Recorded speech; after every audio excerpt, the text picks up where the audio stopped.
আসসালামু আলাইকুম রহমতুল্লাহি ওবরাকাতু। বন্ধুরা, আপনারা সবাই কেমন আছেন? আশা করি সবাই খুব ভালো আছেন। বন্ধুরা, আপনারা কি জানেন রাসূল পাক সাল্লাল্লাহু আলাইহি সাল্লাম মাঝে মাঝে কৌতুক করতেন? তো চলুন আজকের ভিডিওতে আমরা রাসূল পাক সাল্লাল্লাহু আলাইহি সাল্লামের সুন্দর একটি কৌতুক শুনবো। একবার এক বৃদ্ধা রাসূল পাক সাল্লাল্লাহু আলাইহি সাল্লামের পাশ দিয়ে হেঁটে যাচ্ছিল।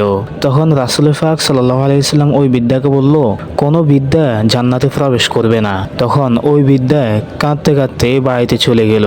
তখন রাসূল পাক সাল্লাল্লাহু আলাইহি ওয়াসাল্লাম ওই বৃদ্ধার বাড়িতে এক সাহাবীকে পাঠালেন এবং বললেন, তাকে বলে আসো, আল্লাহ পাক রব্বুল আলামিন সমস্ত বৃদ্ধাকে জান্নাতে প্রবেশ করাবেন ঠিকই, কিন্তু তারা ওই সময় বৃদ্ধা থাকবে না, বরং আল্লাহ পাক রব্বুল আলামিন তাদেরকে কুমারী করে জান্নাতে প্রবেশ করাবেন। সুবহানাল্লাহ। এই কথা শুনে ওই বৃদ্ধা খুশি হয়ে গিয়েছেন। এই ছিল আমার রাসূলের কৌতুক। তিনি এমনভাবে কৌতুক করতেন যে কারো মনে কষ্ট যেত না। আর হ্যাঁ বন্ধুরা, এমন ইসলামিক ভিডিও পেতে আমাদের চ্যানেলটিকে সাবস্ক্রাইব করে রাখুন। তো দেখাবো অন্য কোনো ভিডিওতে। আল্লাহ হাফেজ। আসসালামু আলাইকুম রহমতুল্লাহ।